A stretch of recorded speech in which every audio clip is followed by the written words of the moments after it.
Shalom adik-adik, apa kabarnya hari ini? Kakak harap adik-adik dari kelas Batita, Balita 1 dan Balita 2 semuanya dalam keadaan sehat dan sukacita. Adik-adik, gimana? Sudah siap untuk mendengar cerita firman Tuhan? Sebelum kita mendengar cerita firman Tuhan, kita berdoa bersama dulu ya. Bagaimana sikap yang baik?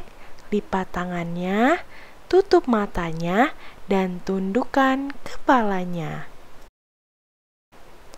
Selamat pagi Tuhan Yesus. Terima kasih untuk pagi yang indah ini.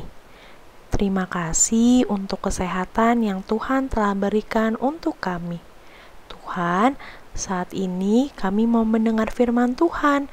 Berkati hati dan pikiran kami supaya kami bisa mengerti firman Tuhan dengan baik. Terima kasih Tuhan Yesus, kami sudah berdoa dan mengucap syukur. Amin.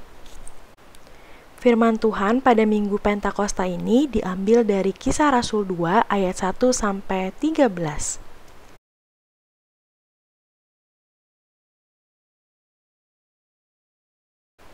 Ketika Tuhan Yesus terangkat naik ke sorga, Tuhan Yesus berjanji akan memberikan Roh Kudus.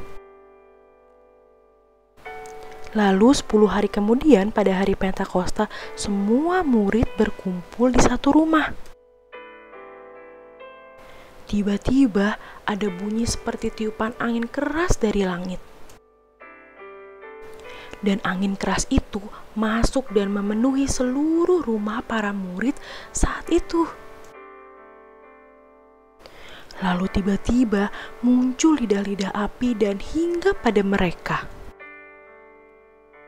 Dan seketika semua murid penuh dengan Roh Kudus dan mereka mulai berbahasa roh. Karena tadi ada bunyi angin keras, lalu berkumpullah orang Yahudi di sekitar rumah tersebut. Dan orang-orang Yahudi, mereka merasa heran karena tiba-tiba para murid bisa berbicara berbagai bahasa. Lalu seketika Petrus pun keluar rumah itu dan menemui orang-orang Yahudi. Lalu Petrus memberitahu kepada orang Yahudi bahwa apa yang terjadi sekarang sudah tertulis di Alkitab. Petrus berkata bahwa Tuhan Yesus disalibkan dan mati untuk menebus dosa semua orang.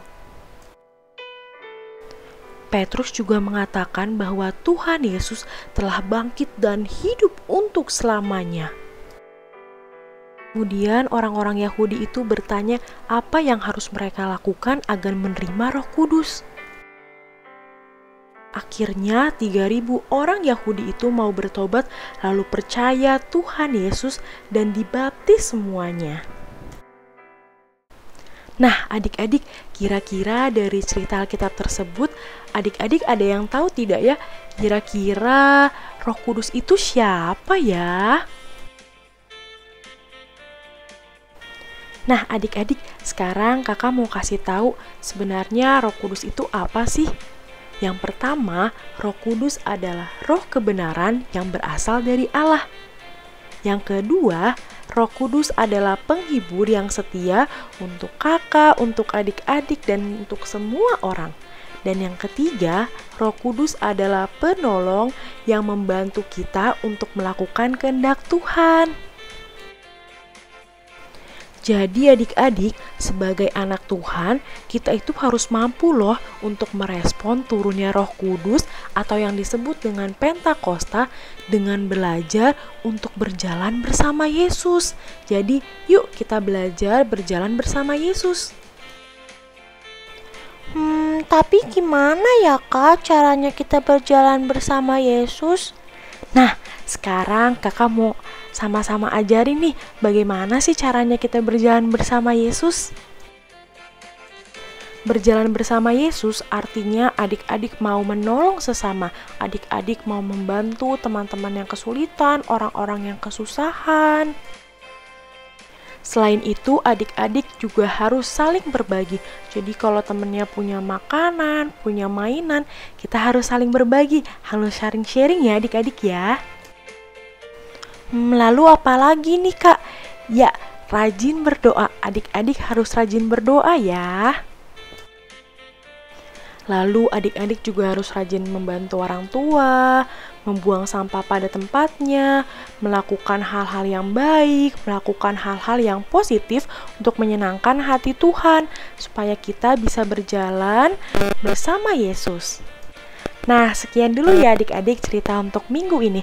Jangan lupa ya adik-adik untuk terus belajar berjalan bersama Yesus. Untuk mengakhiri cerita pada minggu ini, kita berdoa yuk adik-adik. Lipat tangannya, tutup matanya, dan tundukkan kepalanya. Kita berdoa. Tuhan Yesus, terima kasih untuk firman-Mu pada pagi ini. Tuhan, ajar kami anak-anak-Mu supaya bisa menjadi anak yang baik yang dapat berjalan bersama Yesus. Lindungi dan berikan kami selalu kesehatan ya Tuhan. Terima kasih Tuhan Yesus. Haleluya. Amin. Dadah adik-adik, selamat hari Minggu. Jangan lupa untuk tetap jaga kesehatan dan selalu berdoa. Dadah, Tuhan Yesus memberkati. Sampai jumpa minggu depan.